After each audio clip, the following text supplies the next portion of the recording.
Good afternoon, everybody. Good afternoon. Today, I'm going to talk about my Beacon Summer Citizenship project, which took venue in Mutua and Kibera informal settlements, which are also known as slums.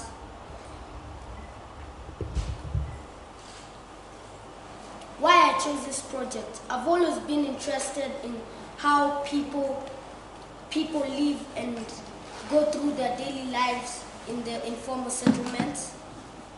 And my objectives were to speak with a number of residents to understand their lives in Mutua, to learn about the challenges which schools and students face in informal settlements, to learn about the qualities and traits which someone needs to have so that they can have a good chances of leading a better life, and to encourage my friends to have a more understanding view of those who come from informal settlements and the challenges they face on a daily basis. But first, before I continue, I have a question for, let me pick on Consolata.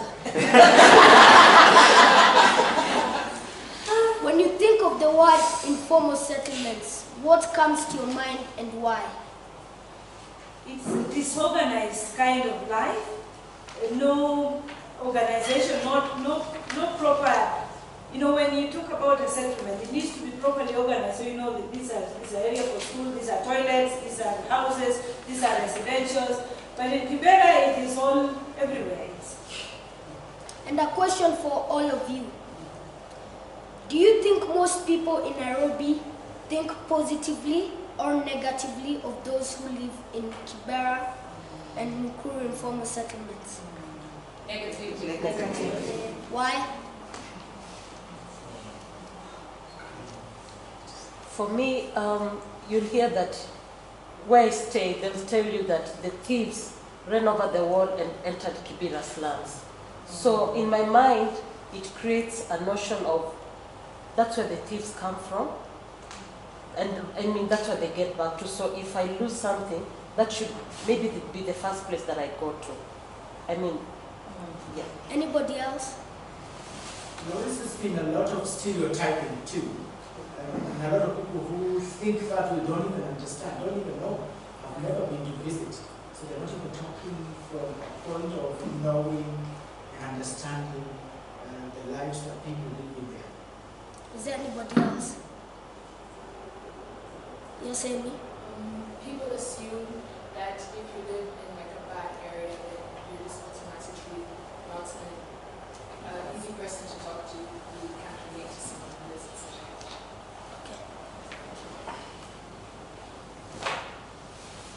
a These are some pictures of the slum. As you can see, the first picture, it's a picture of a walkway. As you can see, it's dirty, muddy, and I'm sure most of you wouldn't like to walk on a walkway like that. The second picture is a picture of a house with a small entrance and a small walkway, and you can see how packed it is. And the third one is an aerial picture of Mukuru. And as you can see, the houses are tightly packed together, so there's no space in between them. And the mabati is rusted because of the rain and the sun. I also interviewed some of the residents there, and they told me about their lives. The first one is Baba Caleb. He's a very hard-working man, honest and very impressive. He's lived in the Mukuru informal settlement for 16 years, and he finds it challenging because of the bad houses, roads, lack of jobs.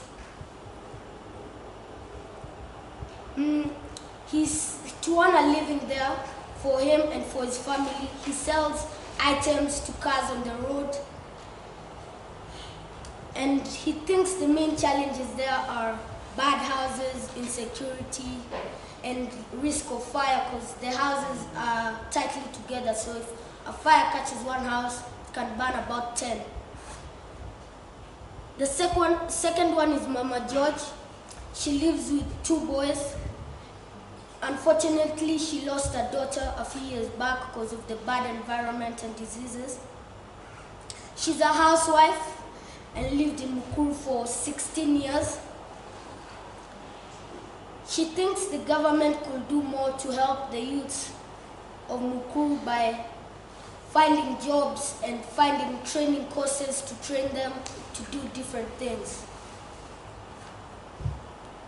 She finds the area affordable than other parts of Nairobi because some parts are too expensive compared to the wage she gets in a month. The third one is Mama Nelias. She really impressed me because she managed to open her own business selling dust coats on a local meat market, as most of you know it as Bama. She's a single mother with 4 daughters and lived there for 10 years. She thinks that education is the most important part of a young person's life because it is the only way to improve one's chances in life and to overcome the poverty. My key findings on the interviews. I was impressed by how hardworking the parents were, especially for their children. They would do any job just to get their children food, clothes, and take them to school. The minimum wage is officially around 400 shillings per day, but some people are paid much less than this. Imagine you have to pay a house rent for 2,000 a month, pay your child's school fees for 3,000 per term, and feed and buy clothes for your family. So that's really hard for the people who get paid that amount. Many people did not like to live there, but according to their backgrounds, the wage they earn, it forced them to be there. And lack of jobs is a big problem. If you don't have a job, finding a life there is really hard for you. And most importantly, the residents value education a lot. I also wanted to know how the schools were in the area. So I went to Greenhouse School for the Deaf. It's based in Kibera, and they serve deaf children and people with bad hearing or hearing problems. I interviewed the head teacher and one of the teachers. My key findings from the interviews. I interviewed the principal, Madam Dorcas. She's been a principal there for 2 years. She likes to help children with disabilities in Kibera and other parts in Kenya, and she went to school for to learn about the disability and to help them. She says a better environment is needed in Kibera to keep the children safe from disease, because if a child is sick, they can miss a week of school and they can be really behind. And she says parents need to bring children early to school, because some bring children when they're 10, 11, when they're supposed to come when they're 4, 5, so it's hard to teach them. And she's a very impressive person because she answered my questions very honestly. I also interviewed the teacher, Patrick Washira. He likes to help younger people who have disabilities with hearing like him, so they could follow his footsteps and become great leaders and great role models in life. He says that much patience and care is needed when working with these children with disabilities, because they can take a lot of time to learn. Like, you can repeat a subject for a week, but they won't understand. So it takes a lot of time, and there are very few resources, so they say the government need to help them with resources so they could help the children. And he says there's a big problem of politics, because people have campaigns When there's campaigns, it affects the children and the school.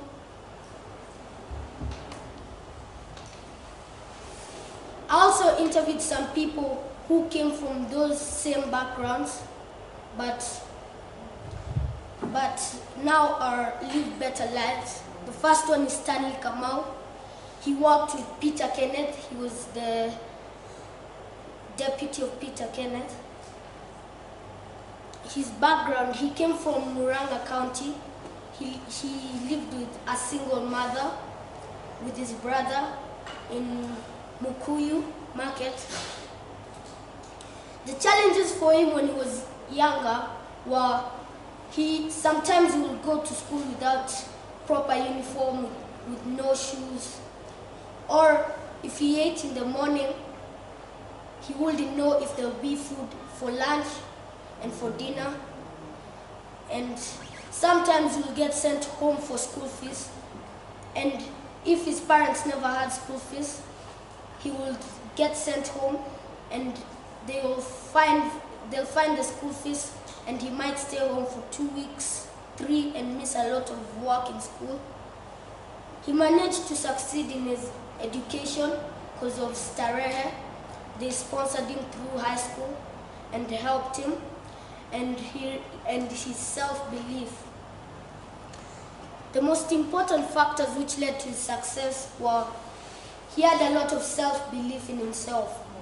His mom really believed in him and kept pushing him. And if you have self-belief, you can climb the tallest mountains of life, and you can overcome many challenges. I learned from him that having self-belief can take you anywhere you want in life. Right now, he's working with McKinsey, which helps the government with their biggest problems, like they have political problems, money problems, and his dream is to become the president of Kenya. Wow. I also interviewed another person. His name was Sylvester Olo. He's a former resident of Mukuru. He graduated from University of Nairobi. He was the first one in his family, a family of 7, to graduate, to go to university. Now he works at the Commercial Bank of Africa. His key qualities are he's focused, he's honest, and he's a very hard-working man. And he's not afraid to say what he needs. He pushed the CEO of Commercial Bank of Africa for a job.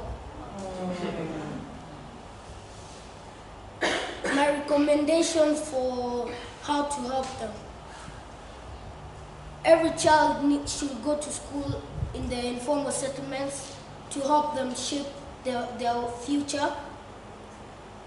The government should help the people to build better houses so they can have good sleep and can go to school in the morning, because some, if they don't have good houses, when they sleep, like they get flooded if it has a lot of rain.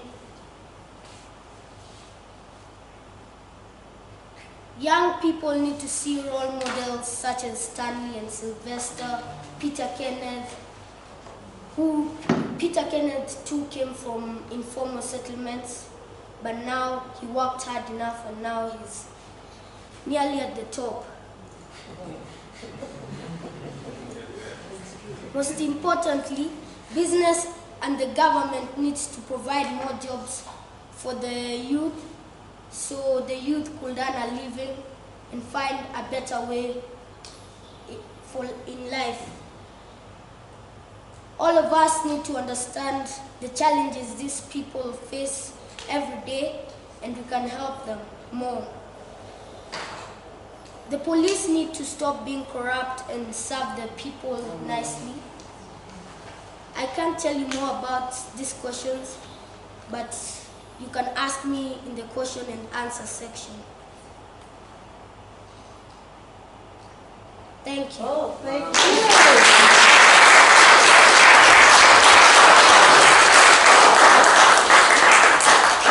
Lawrence, first of all, well done. I like your composure. You're standing like a mature man. Wow. You know, I don't know if you know that, or you practice that, or it's just natural. Whatever the case, it's really good. And we're just there listening to you. I also like that you used case studies and just an in-depth way of telling personal stories, personal profiling. That really makes us understand more what you're saying, rather than maybe have so many people. So thank you for doing those kinds of case studies. It was amazing. Questions for Lawrence? Oh, hands up. Yes, June. Well done, Lawrence. You've grown. You're becoming like a young man. Yeah. My question was, you know, when you started your presentation, you asked us what we think of when we have informal settlements, and everything we gave was negative. And you've just given us very many positive stories. What other ways do you think, what other suggestions do you have? Because clearly what it is that the stories are not coming out. People are not hearing enough about the positive things that come out of people who come from informal settlements. Have you thought or explored what other various ways, or who do you think would be able to help you bring out the stories and share so that that attitude changes? I think you guys can help me. Yes.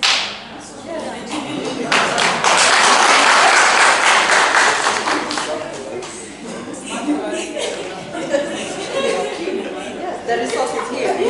That's okay, right. Why think too far? Yeah. Absolutely. First for me, it's having had the benefit to be here last year and see how Lawrence works, and just to see the transformation, it's amazing. I mean, I can't believe it's the same Lawrence we saw last year. So things are happening in Nigeria. Just like not me, it's them. Talk to him. He's smarter than I am. It's amazing, Lawrence. You must keep it up. I mean, that's great confidence and composure, and clarity of delivery of your presentation. It's just miles from what we saw last year. But I also liked, he used one of the most powerful tools that you can use in this work, which is to use testimonials. And I think nothing speaks more powerful than just hearing somebody's story. And therefore, well done in that one.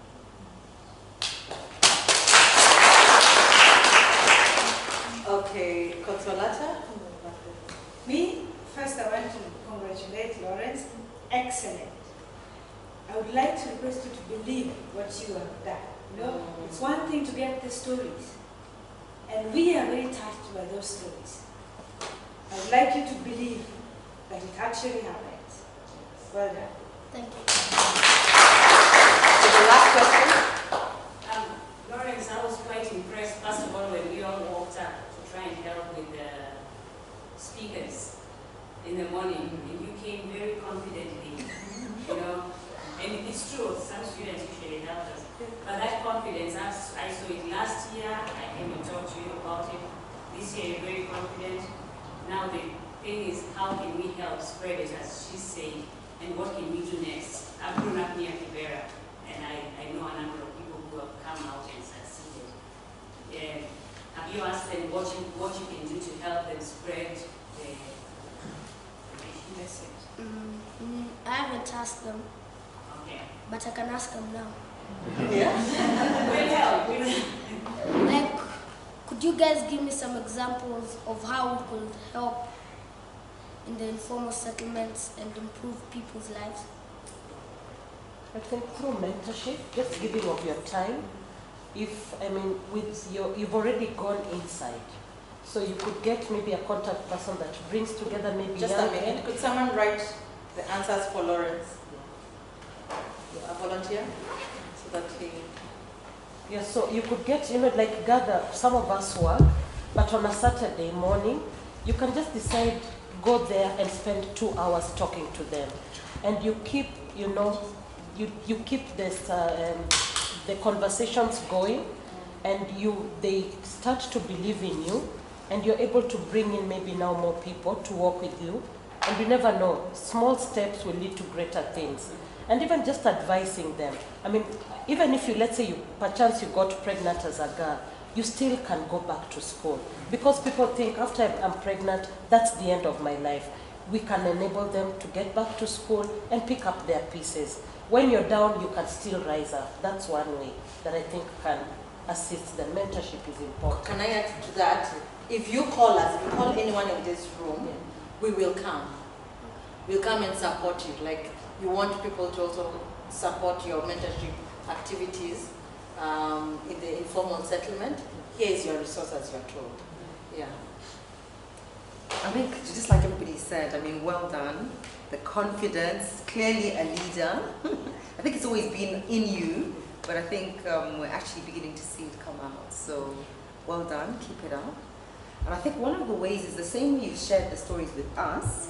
I mean, maybe people who are not necessarily from Kibera, but you can imagine if you shared those stories with people in Kibera, it would give them hope that, you know what, if some of us in here actually manage to break through and succeed, it means there's something I can do. It's not a hopeless situation. So just also, as simple as that, just maybe getting some time and sharing the positive stories of people who come out of Kibera, and that would inspire and motivate some of the people there. Well done. Let's stick to the question here. So how